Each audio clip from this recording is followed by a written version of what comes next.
Welcome, everyone, to today's program. I'm Susan Elliott, President and CEO of the National Committee on American Foreign Policy, and I want to thank you for joining us for what I know is going to be an important and timely discussion on the Iranian protest movement, what it means for human rights, what it means for stability in the region, and what is at stake for the future of Iran's relationship to Europe, US, and other democratic countries. As you all know, last September, Mahsa Amini, a 22-year-old Iranian-Kurdish woman accused of violating Iran's mandatory hijab dress code, died while in custody of the morality police in Tehran. 3 days later, after Amini's funeral, a protest began in her home region, and it quickly spread across Iran to as many as 80 cities, provinces, and the capital, Tehran. Images circulated around the globe of large youth-led protests and conducting acts of civil disobedience, such as burning headscarves, staging walkouts in universities and classrooms, and filling streets chanting "Death to the dictator." It was extremely, I think, important to note that it was not only women in these protests, but the women were joined by male counterparts who equally participated in the movement, which signified a wider support for the government to relax many of the harsh social mandates. These protests, however, were met with a brutal backlash from the regime. And according to Human Rights Watch, Iran's security forces have used shotguns, assault rifles, and handguns against largely peaceful protesters. Reports have it, media reports have that at least 585 protesters have been killed, more than 1,000 injured, and more than 19,000 have been arrested. And, you know, the social morality laws aren't the only things that are, I think, bothering ordinary Iranians. There's a high inflation rate, up to 50%.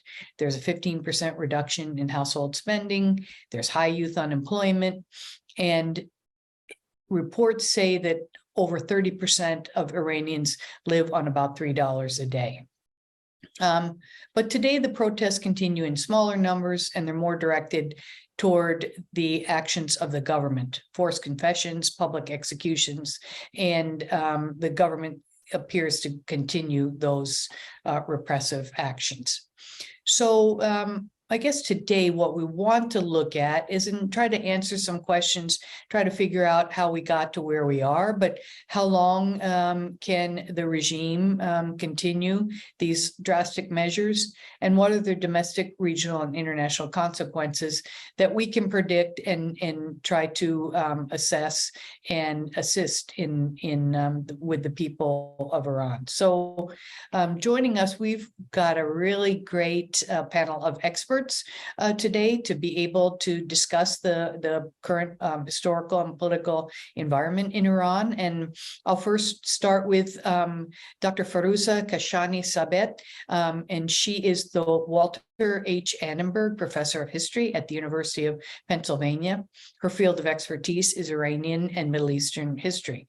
Her research, she's written many books and done a wide range of research, but she focuses on natural and cultural formation and gender concerns in Iran, as well as historical relations between the US, Iran, and the Islamic world.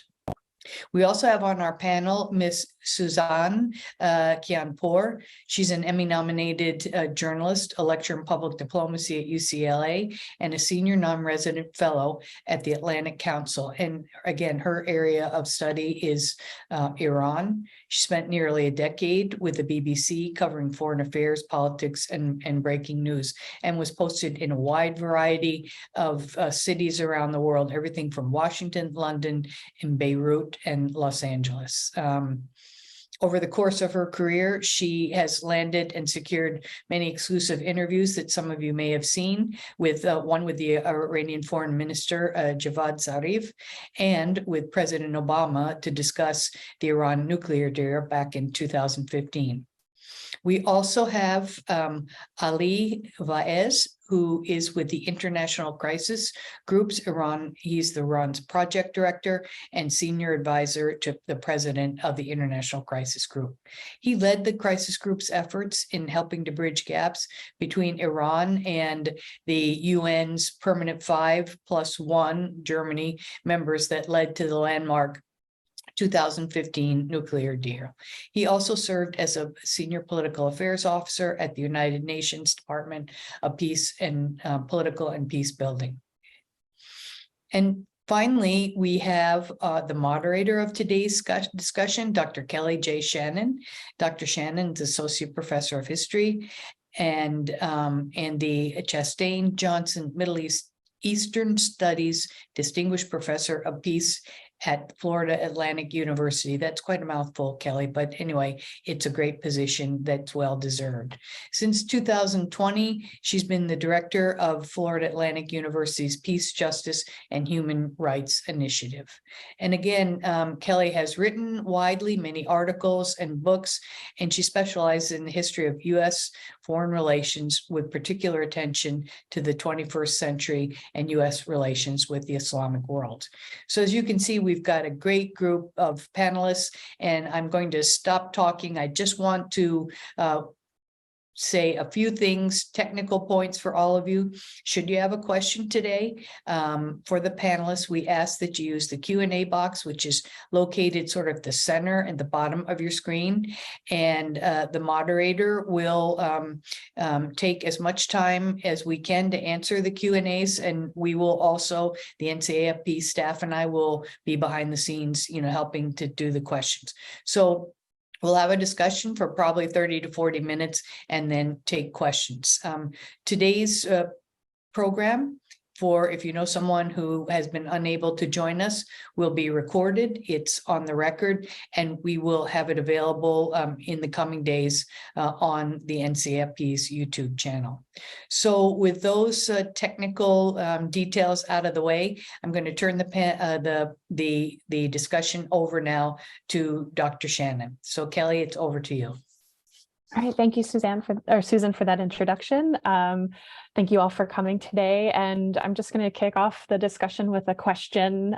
So for those who are participating who maybe don't know the history of the protest to this point, Mahsa Amini was not the first person killed by the police in Iran, nor the first woman. So what was it about her death in particular in September that sparked this enormous upswelling of political and social resistance toward the government of the Islamic Republic of Iran? So whoever wants to take it first.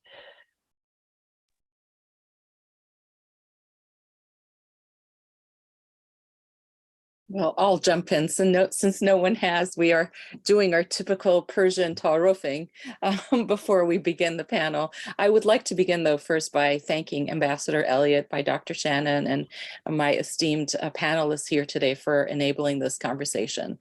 I would say that one of the reasons why this protest exploded, or there was a conflagration in a sense, really had to do with the fact that you have a young woman who, in fact, was very conservatively clad. Of course, this is not the first young woman conservatively clad to have been targeted. But I think it also had come on the heels of so many other complaints and grievances that Iranians have faced and have weathered, both since the pandemic and certainly before it.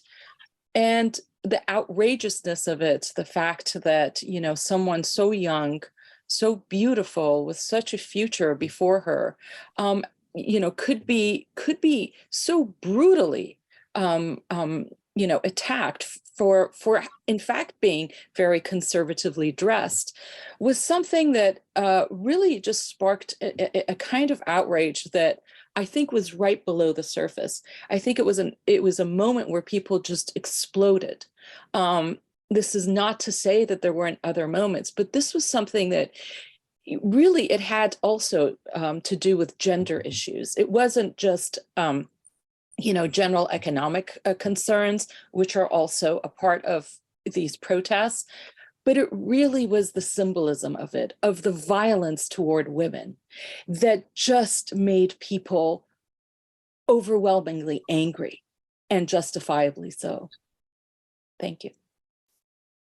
So when I came to the region, to Dubai over the summer, because I was working on a documentary that I was hosting about the Iran versus Israel shadow war called Out of the Shadows, because I was arguing that this is not really a covert war anymore. It's very much out of the shadows, and the news this week confirms that.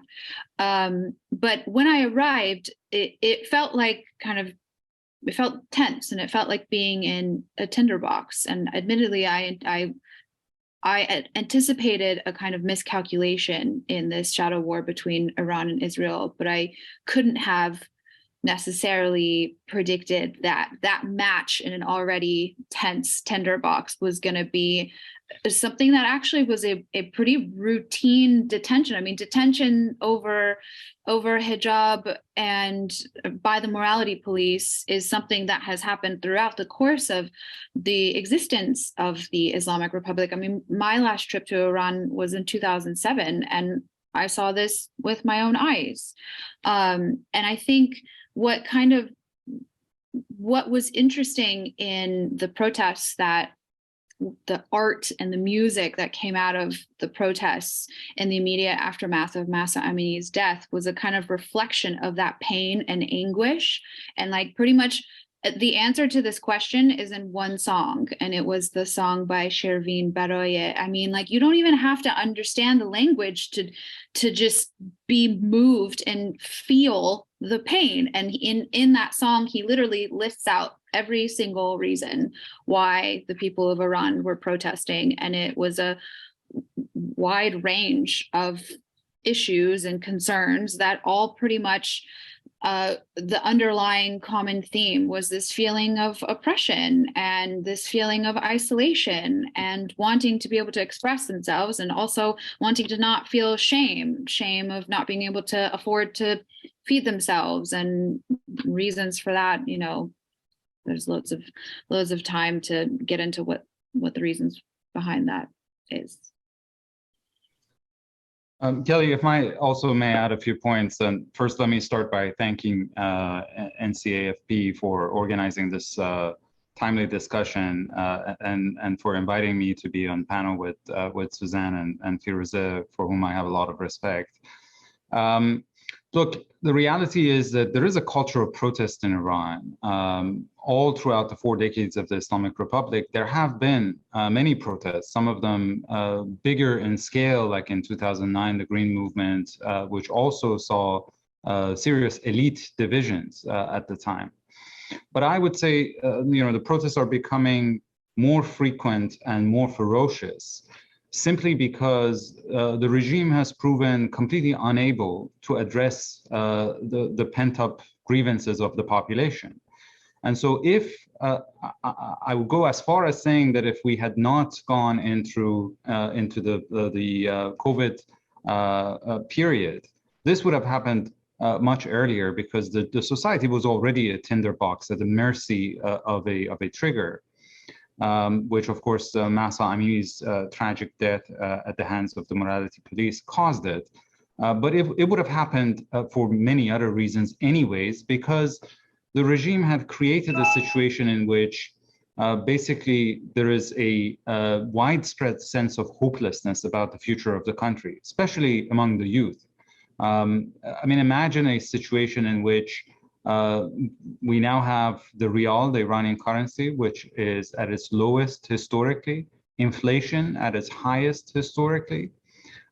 If there was any hope of an economic opening through a nuclear deal with the West, the regime has killed it in the past few months. The political space for participation, for determining, having a say in their own future, has also been closing down in the past 2 elections, the parliamentary elections and the presidential elections, which was basically a sham election, really. The result was predetermined. And add to that the constant harassment of the population, half of the population because of the dress code. It really created a situation in which I was struck with one of the wall writings in the beginning of this movement, which said, "We have nothing to lose other than our shackles." And as Suzanne said, I mean, this is really, if you go through the lyrics of the song Baraye, is really this yearning for normalcy, for a normal life that the regime has deprived the people of, and for the past at least quarter century has refused the kind of reforms that would have put the country on a better path. And so this was inevitable, and it appears that the regime has been able to potentially slow down the current movement, but it's only buying time until the next inevitable confrontation between the state and society. Thank you so much for these thoughtful explanations. I'm going to start with Firuza for the next question, but if the other two want to jump in after she finishes, feel free. So as you've pointed out, these protests are about more than just women's rights, but women's rights are certainly significant to why the protests started. Women have been at the forefront of a lot of the protests that have happened. And historically, the position of women in Iran has changed quite significantly over the course of the 20th and 21st centuries.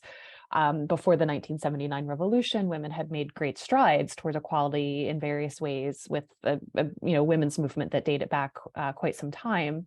But even after the revolution in 79 rolled back women's rights in a lot of areas, they still retained certain rights. They could go to university, they could work outside the home, they could drive. But even then, in the past decade or so, those rights that women still had have started to erode. So, for example, according to Human Rights Watch, Iran has shifted its population policies in the last several years away from providing family planning and access to contraceptives towards policies that have strictly limited women's reproductive rights and re-emphasized their primary roles as mothers. So, for instance, this past November, there was another law passed that outlawed sterilization and the free distribution of contraceptives in public health centers unless a woman's health was being threatened by pregnancy. And it further limited access to abortion, which had already been limited in the country. On top of this, women account for 50% of university graduates, but as of 2020, they were only 14% of the labor force, which was a decline from previous years. Plus, on top of it, they have to deal with harassment by the police, restrictions on their freedom of movement and dress. So, Firuza, why do you think women's rights have been regressing even more in recent years? And how do you think women's rights relate to the current protest movement more broadly that's happening in Iran right now? Thank you so much, Kelly, for this really important question. I want to begin by saying, because this is often mentioned, that women have been a litmus test for different regimes in Iran's modern history. We know this. The controversial unveiling program of Reza Shah, which lasted for a much, much shorter period of time, I must say, less than a decade, was, had its flaws as well. And yes, there is patriarchy, but let's not forget that, frankly, women had the freedom to dress in ways that they wanted. Maybe not in that short period, those few years, but afterward, we did see women, having the choice either to put on a chador or some form of veil or whatever they chose. Or, I'm so sorry, I'm in a new office and the light keeps popping up. Give me 1 second. Well, anyway, you can see me. But the other issue is that, women also then had the option of young women of wearing mini skirts. In fact, this is something I've written about in a forthcoming book of mine, is how often we would see images of women in these, in mini skirts and, looking, Iran of the 1970s didn't look so different from America of the 1970s, I have to say. And I think that was the issue. In the modern history of Iran, there has been a tug of war over the place of religion. And women's bodies, women's attire becomes a site of that contestation. Going into the Islamic Revolution, some people who were supportive. I was young. I was 12 years old. And I do want to say a few things about that. But other women who were older and were initially at the forefront of the revolution, they have since said, well, we didn't know. We know of the famous March 8 demonstrations and so on. And to me, that's very implausible, honestly, because as a 12-year-old, I knew that, I could see from the language and the messaging of the revolution that there was something very, very different about it. And I think that what's very perplexing for me, and as a 12-year-old, I also want to say that mine is the generation that actually was silenced. Ours was the generation that had to enact these changes. We were the ones who, one day we were one way and the next day we were something else. And we had to take that kind of aggression because we had never seen anything like it. There was the fear of, people maybe throwing acid in your face. That was a constant rumor. That was also sometimes a reality. We had to live with those things in a moment of Iran's history when people hadn't confronted this type of aggression, open political aggression toward women in the past. And for me, the thing that's very upsetting in a way is that it took 43 years for the world to come to terms with what has been going on. It should never have taken 43 years for people to say, oh, excuse me, there's something really screwed up here, And I think that I also have to oftentimes explain these statistics that you shared with me. Women's education has increased recently, or not so recently, some months ago, someone said, women are given good, maternity leave, which as someone who had to take maternity leave. It's always good to have maternity leave, but let's not forget that one of the reasons why some governments give good maternity leave is precisely because they want to push women out of the workforce. So your statistics actually support what we're beginning to see. But the real issue here is, certainly it is a success that literacy has increased for women. But again, let's not forget that this all happened within the framework of, I would say, a misogynistic regime, a regime that has entrenched patriarchy, has normalized, aggressive behavior toward women, whether it's a manner of speaking toward women, whether it's accepting that the role of women is necessarily limited in a traditionally male sphere like politics, whether it's accepting that even in the street, someone can a man can aggressively approach you, and what is your recourse? Now, you can say that that could also happen in other places outside of Iran, and it does. But I think that for me, what's disturbing and what's very frustrating as someone who lived in a different kind of Iran, right, is that we now have generations of Iranians who never had that. And I'm not saying that that era was perfect. I never have said that.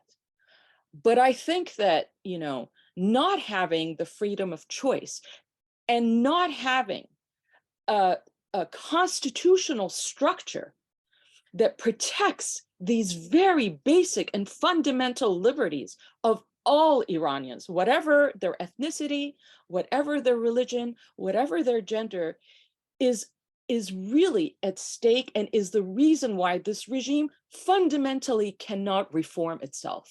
And I'm also frustrated by conversations about reform because, again, the messaging from the outset was not one that was accommodating of difference. Thank you.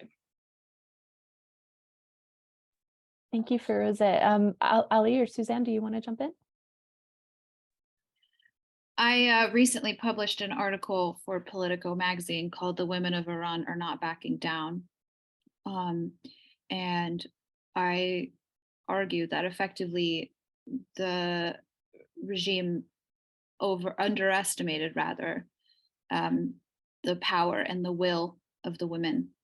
But it wasn't just, the Iranian government. In September, I was having a conversation with an American official, an intelligence official, who said oh, these protests are gonna die down. These are just like any other protests. But everybody I was speaking to inside was saying these felt different. And it was because it was led by the women. And,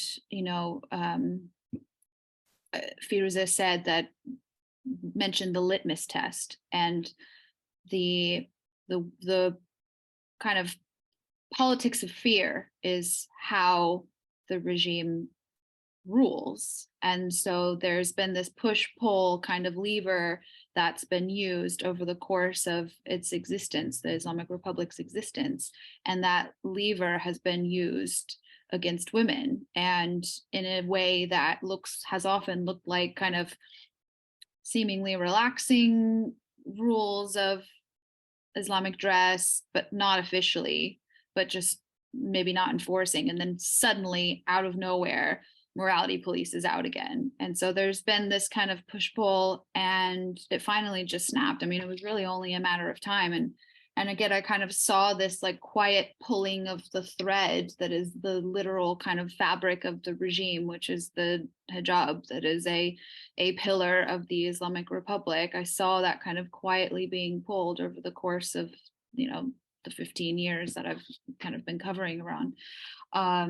And now it's started to unravel, and I don't see how this kind of genie can be put back in the bottle, so to speak. My sense is that the Islamic Republic is where the Soviet Union was in the early 1980s, not late 1980s. Early 1980s because it's a system that is ideologically bankrupt. It is at a political dead end and in deep economic troubles. And I do believe that it cannot resolve its own problems with the same cast of characters, the same kleptocrats and sycophants who basically created this disaster to begin with. But it's not the Soviet Union in the late 1980s in the sense that it still has a will to fight. And as we saw, it is completely bereft of mercy, and it has no limit in how far it is willing to go to use the fearsome repressive apparatus that it has. At the same time, of course, the protest movement was leaderless, was atomized, was scattered throughout the country, which is both a benefit and a disadvantage in the sense that the regime could not decapitate the movement by arresting its leadership as it did in 2010-11 with the arrest of the Green Movement leaders. But at the same time, not having a leader means that it's hard to coordinate, it's hard to devise a positive vision for the future. And I think that's one of the reasons that the great silent majority in Iran who sympathized with people who were on the streets did not at the end mobilize. And that is, I think, what has to change in the future if movements like this are to succeed, which again, as I said, we've entered a new phase because I don't believe that the regime can permanently put an end to these kind of social upheavals because it does not have an answer to people's demands. Another building collapses somewhere, another natural disaster somewhere, and you would see potentially the rekindling of the protests. But if they are to succeed, I think there is a need for better coordination and a more positive vision for the future of the country that unfortunately does not exist right now because there is no viable alternative either inside or outside of the country. Great, thank you. So I'd like to build on what you just ended with, Ali. So you mentioned earlier in your comments that there's this history of protest in Iran. You could say it dates back well over 100 years. The Iran's first revolution, the constitutional revolution at the start of the 20th century, led to the establishment of a constitutional monarchy and an elected parliament. Much more recently, of course, we know the 1979 revolution successfully ousted the Shah. And in the 21st century, there's been protest after protest. the 2006 1 million signatures campaign to repeal discriminatory laws against women, the 2009 Green Movement, which was a protest against what many saw as the fraudulent re-election of President Mahmoud Ahmadinejad. In the last 5 years, Iranians have taken to the streets multiple times to protest fuel prices, the lack of drinking water in certain regions, government's response to COVID-19, the downing of Ukraine International Airlines Flight 752, and other aspects of the government's domestic, economic, foreign policies. Each time, of course, Iran's security forces have met these protests with brutality, often using lethal force. They shut down the internet. And these earlier protests were often limited to certain regions or classes or groups of Iranians. As Suzanne mentioned, a lot of people are saying these protests have felt different. They've been nationwide. They've included Iranians from all different backgrounds. Of course, they're overwhelmingly young because the majority of Iran's population is under the age of 40. So we get a lot of protesters between the ages of 16 and 25. So I want to ask, at this point, what do you think is the status of the current protest movement? I'm hearing reports that there are still protests in certain areas like the Sistan-Baluchistan region. There are still some strikes. People are still shouting anti-regime slogans from the rooftops in Tehran at night. So where are we with the protest movement? And, what are protesters saying they want? And where do you think things are headed going forward in the next, short-term couple of years? And this is a very unhistorian question of me to be asking you to predict the future, but hopefully you have some thoughts about this. So I don't know who wants to go first. Maybe we'll start with Suzanne, and then we can move around the group. I mean, in the immediate future, we're already seeing, at least from the diaspora's kind of point, organization around, February 11th, which is the anniversary of the Islamic Revolution. So I wouldn't be surprised if we saw that day as a flashpoint. But I mean, it is what's dangerous about this for the regime is that it is spontaneous. And in terms of what do the Iranian people want? I mean, messages that I was getting really, one was very focused on like, don't let the world forget about us and, kind of tell our stories and be our voice. And they wanted kind of accountability. But then, I would get messages from people inside saying like, why isn't the US administration doing anything? Some of them would go as far as calling Biden Ayatollah Biden. But when they say by doing anything, they mean, why aren't they kind of sanctioning or freezing assets, or even some said, why aren't they deporting family members of, members of the Iranian regime who they see as enjoying the freedoms of the West, while women inside the country are protesting to be able to live the way their family members are and their relatives are. But that brings up a whole other host of issues about kind of Western intervention and the kind of shadow of the Mossadegh coup, which this year is actually the 70th anniversary of, which the Iranian government has really used to its advantage to kind of say, oh, this is what things look like when the West intervenes. And so, when I've spoken to American officials about their kind of thought process going forward, I mean, they're hesitant to get involved for all of the reasons listed above, and they don't kind of want to play into the narrative that we saw pretty soon after Mahsa's death from Khamenei himself, saying, oh, this is all a Western plot, which, I mean, that is kind of saying that the Iranian people can't think for themselves and just do the bidding of the West. But anyway, that's a whole different topic. So I have a couple of thoughts. One is, I certainly think that there is a point of no return right now. I mean, I think that you can't brush these protests under the rug, because really they've been decades in the making. And so for me, the question really is, where do we go from here? And one of the things that is very important to me as a humanist, as someone who is striving for a free and tolerant Iran, not just free, but tolerant.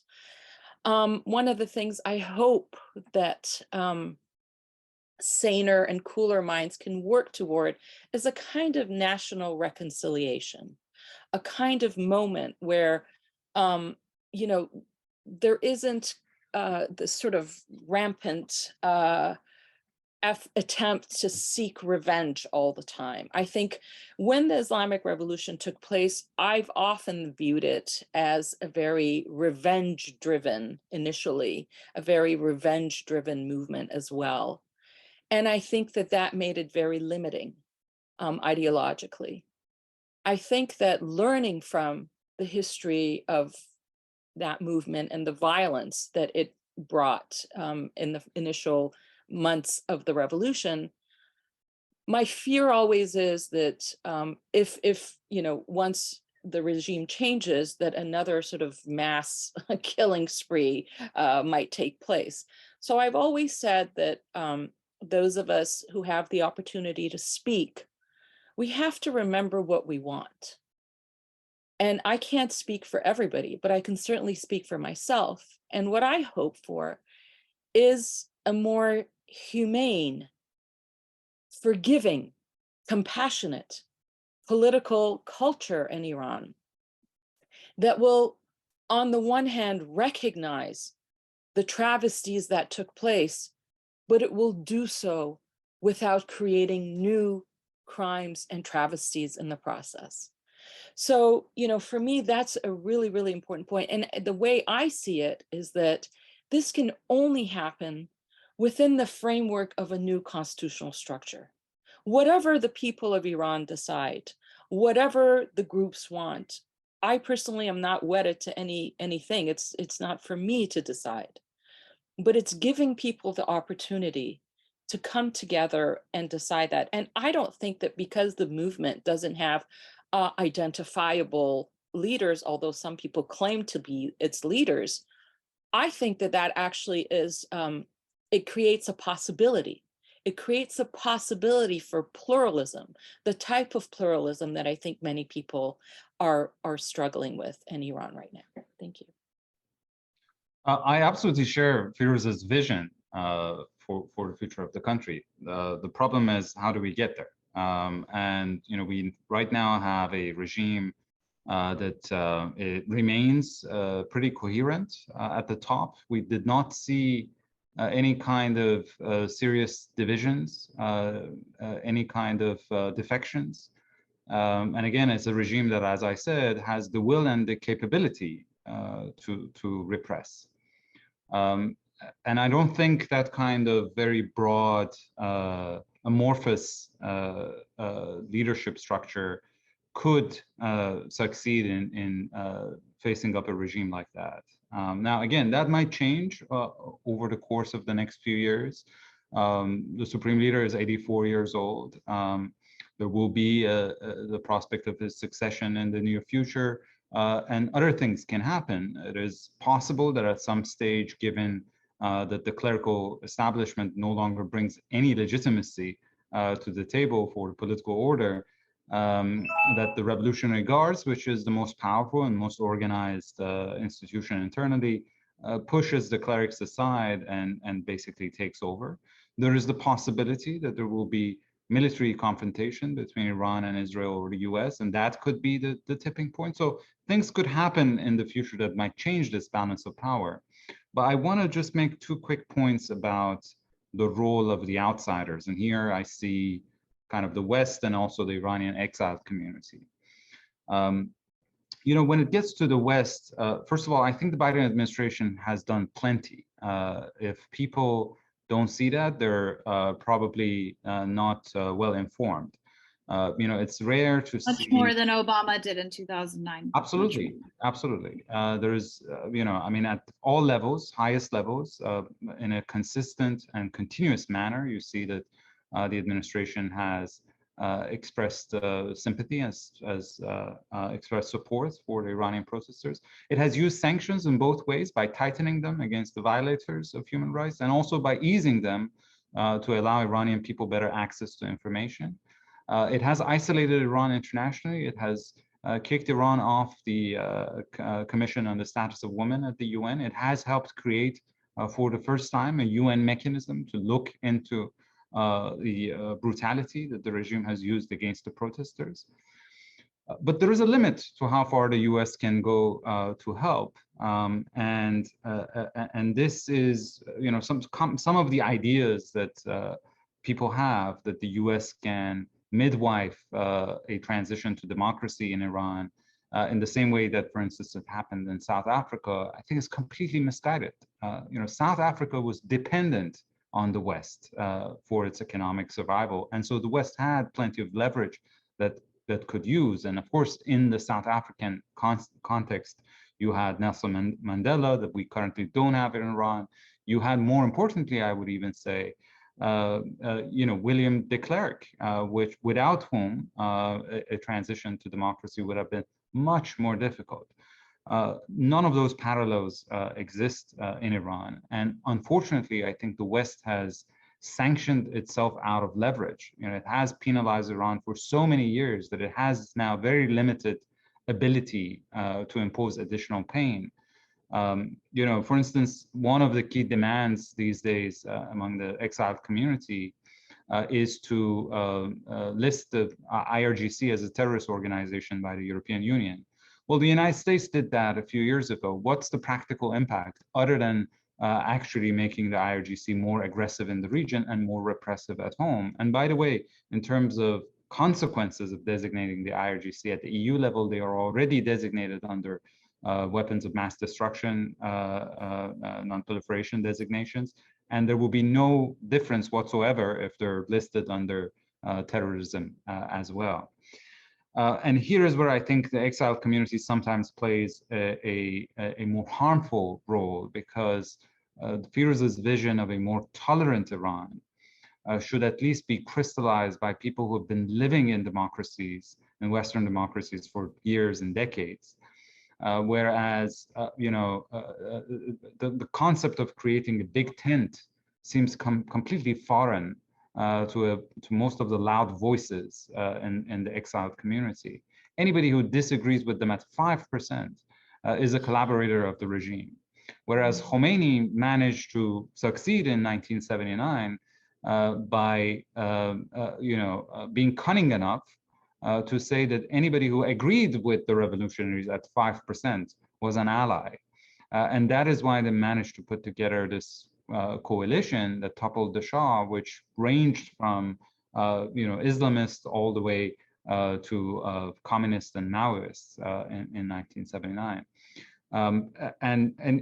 This, I think, the infighting in the exiled community, the kind of intolerance, undemocratic approaches that you see, makes that middle class in Iran, which is increasingly middle-aged and hesitant to come to the streets, even more reluctant to pay the price of facing the regime on the streets, because they don't believe that necessarily, if the regime collapses tomorrow, the alternative would be any better for them. And that is what needs to change in order to transition Iran to something better, regardless of what the West and the rest of the international community does. Okay, great, thank you. So there are several questions about Iran's foreign policy in the chat. So I'll distill them down into a general question about Iran's increasingly close relationship with Russia, Iran providing drones to Russia to use in Ukraine. What do you, the panel, what do you think about Iran's increasingly tight relationship with Russia? Do you think this will help prop up the Islamic Republic, or do you see this as something that is perhaps problematic? Are Iranians on the ground also concerned about this relationship? And I'm just going to put on my historian hat and throw in my 2 cents here too. That Russia has a long and problematic history of intervention in Iran's affairs as well. Maybe not quite as recent as the United States, but there were many interventions, including to end that first revolution in 1911 through Russian military intervention, trying to break off parts of the country in 1946. So I think there's this history here that might be relevant to this question as well. So I don't know who wants to start with this question about Russia.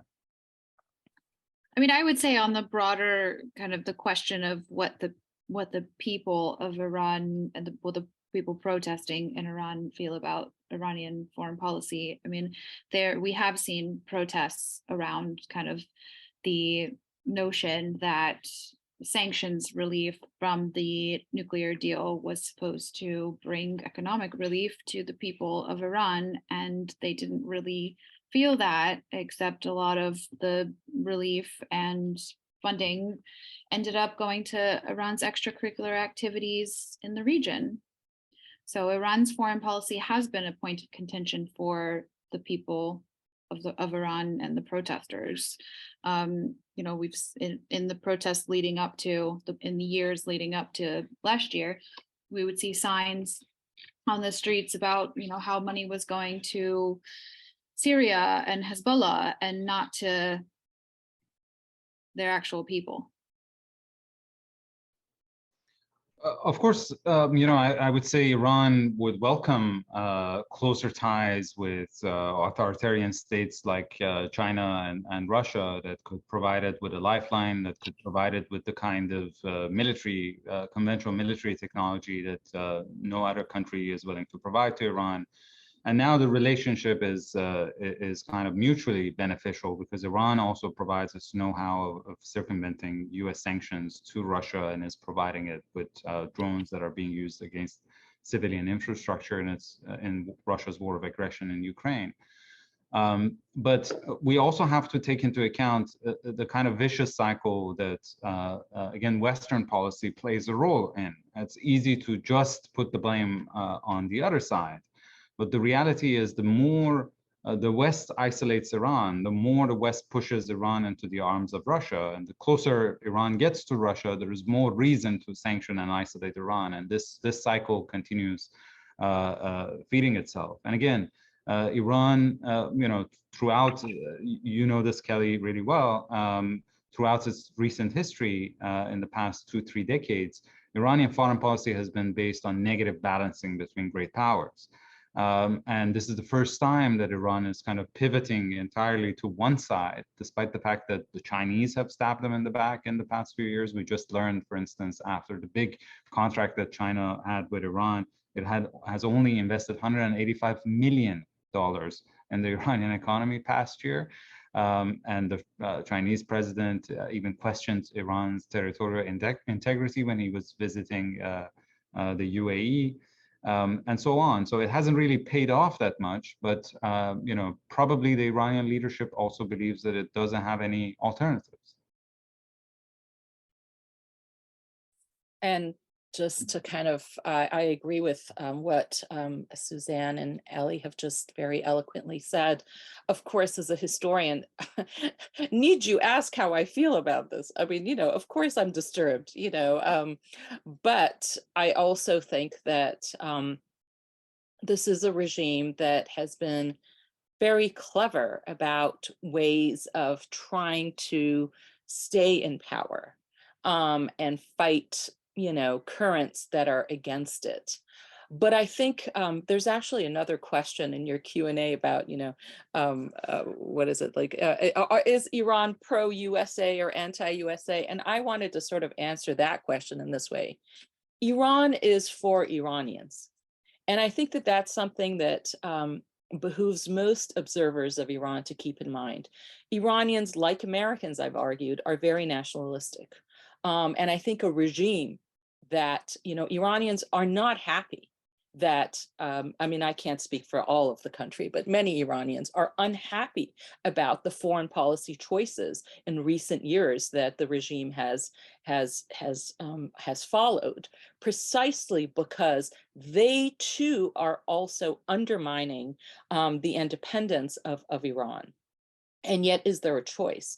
And so I think that Ali's last point is really very important. How does the West engage with Iran without being an enabler of the regime?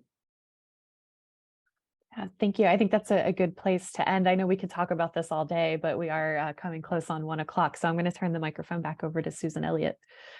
Well, first of all, I want to thank all of you for a fantastic, discussion. And I think it is a good way to end, because Firuza talking about, in the end, each country, Iran is for Iran, and Iran has to figure out a way, to work with the people, and whether it's with the current regime, a new regime, or reform is extremely important. So I want to thank all of you for just a fantastic discussion. And I hope that we can do it again, maybe in the future, and see how things have progressed. So thanks again, and thanks to all our listeners for joining us today and for being great supporters of the National Committee on American Foreign Policy. It's your support that allows us to have these great discussions and programs. So thanks to all of you for participating today, and thanks to our panelists.